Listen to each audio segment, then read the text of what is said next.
It's very pleasing to be part of this event. CDKN is very happy to be co-hosting it because I think this is an extremely significant development report. You might come from a disaster or a humanitarian background or a science background, but my reading of the summary for policymakers is a strong development statement. And in CDKN, where we are conceiving of the inseparability of the climate challenge and development, this seems to speak very strongly to the agenda on which we're working. There's lots of things in reading the summary that resonated strongly for me in the work that I do in supporting developing country decision makers around climate compatible development. And I'll mention some of these things here. There's a high confidence that development practice, policy and outcomes shape the risk. I think we know that, but it's good to see that stated firmly in the report. It's good to see the statement that data on disasters and risk are lacking at local level.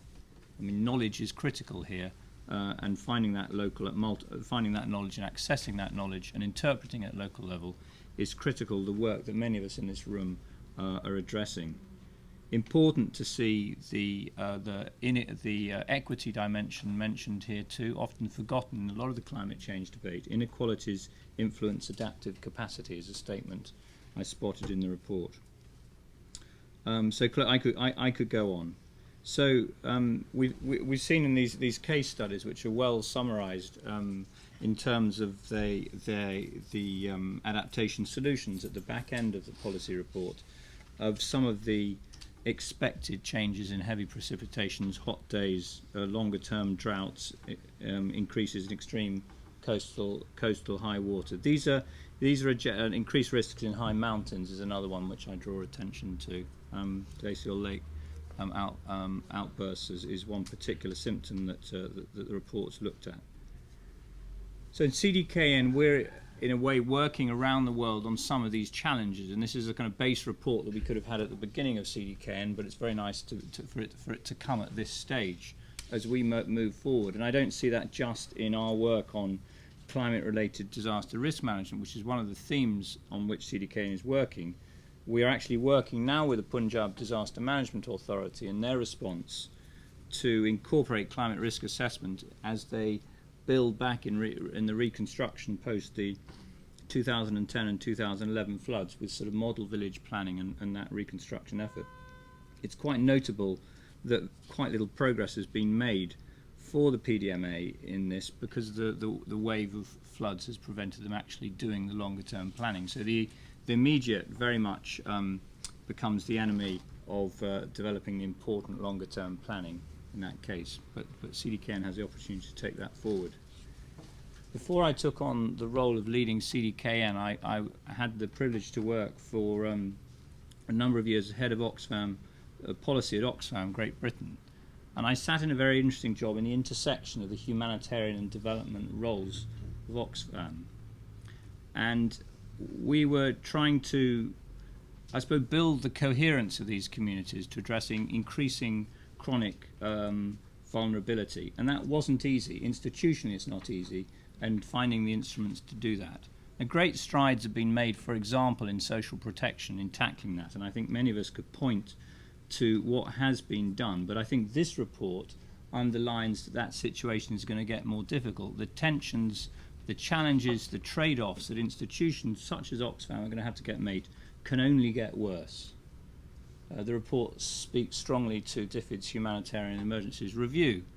Are we going to see an implosion of the humanitarian system? Are we going to see, in a period of fiscal squeeze, more competition between the humanitarian budgets and the development budgets? I think these are really important implications of this report. Let me tell you another story. We're working with the government of El Salvador, a country that's seen 6% knocked off its GDP this year with some extreme cyclones, a very clear demonstrable increase in number of Pacific cyclones hitting that country. 40% of their annual rainfall, average rainfall, fell in 5 days this October. This, to the authors, this is the stuff, this is grist to your mill, but real. We have an opportunity for transformation, economy-wide transformation, which that government is taking under the leadership of the President of El Salvador at present. So it's an integrating approach, taking the opportunity of the disaster, as it were, to integrate and build back and build a resilience at this stage. So taking the opportunity, as Martin himself said. What about climate finance? I noticed none of the panellists have mentioned the issue of finance. The issue of attribution is skipped really in the definition that the IPCC uses. We're working with the government in Bangladesh on loss and damage mechanisms. It's going to be very difficult. And does this report let historic emitters off the hook? I'll leave you to answer that question. But there's some expectations there. So who is going to respond? National governments are clearly going to have to respond. What about private sector? What about the insurance industry? There are great opportunities, and I think this is where this report should really be taken to the insurance market much more strongly, which has a huge base here in London and is working increasingly in emerging economies to build a more proactive position on encouraging and facilitating better adaptation in a low carbon way. I think there's a great opportunity here that we shouldn't lose. And finally, of course, as we head to Durban and the COP17 this weekend, what's the significance of this report for negotiators? I mean, I think essentially it underlines the urgency of the problem.